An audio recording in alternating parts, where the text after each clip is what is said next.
Nouvelle vidéo sur le troisième thème qui est celui de la paix. La paix.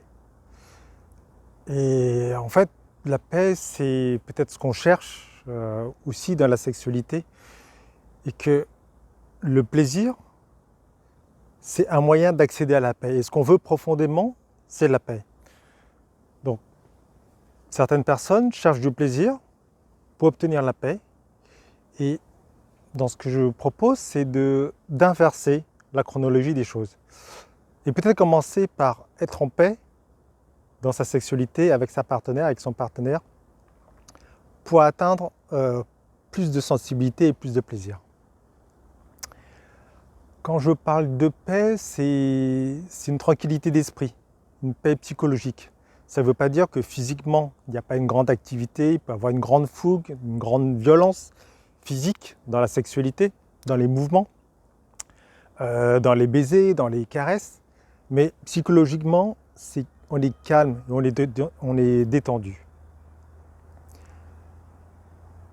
Et souvent, on confond l'agitation avec la passion.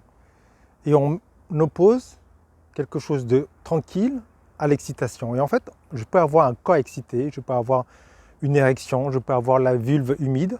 Donc, il y a du désir sexuel, il y a une tension sexuelle, mais psychologiquement, c'est tranquille.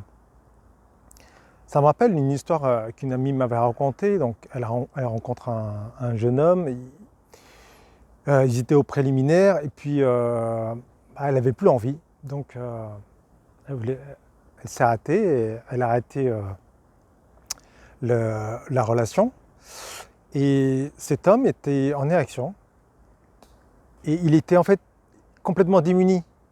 Et il y avait tout un jeu de manipulation, de victimisation, de culpabilisation, de regarde, tu m'as excité, je suis en érection, qu'est-ce que je dois faire, qu'est-ce que tu peux faire, il faut qu'on continue.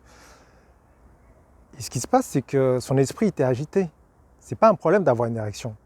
C'est plutôt une preuve de bonne santé. Il n'y a pas de problème d'avoir une érection. Il n'y a rien à résoudre. C'est juste laisser l'érection tranquille. Voilà. Et pour un certain nombre d'hommes et de femmes, l'état d'excitation, c'est un état d'agitation aussi. Et comme ils ne sont pas tranquilles avec cette excitation, ça crée une agitation, ça crée une pression et ça dénature l'expérience.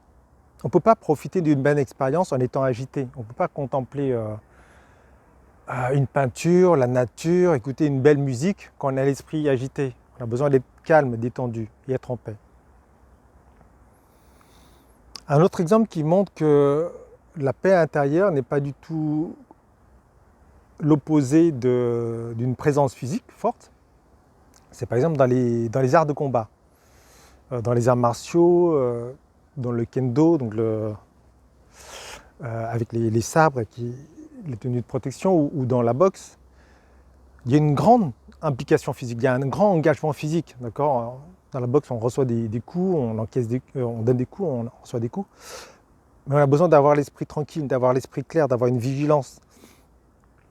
Être en colère, c'est le meilleur moyen de se rattraper un coup et d'être KO devant un professionnel.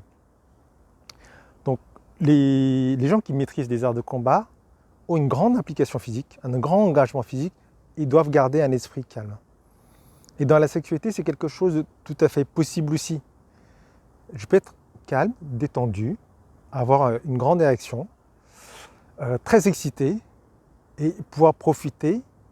Et l'avantage de ce calme intérieur, c'est que je vais pouvoir profiter avec tout le registre de l'engagement physique, de quelque chose de tendre, très subtil, très énergétique, à quelque chose de très violent, très violent tout simplement. Passionné, on va dire passionné, voilà. Donc on peut être très passionné et être en paix intérieure. Donc changer la chronologie de je cherche du plaisir pour avoir de la paix et partir de la paix pour avoir une autre qualité de plaisir, une autre qualité de présence dans la sexualité. Voilà, je vous souhaite une très belle journée et à bientôt.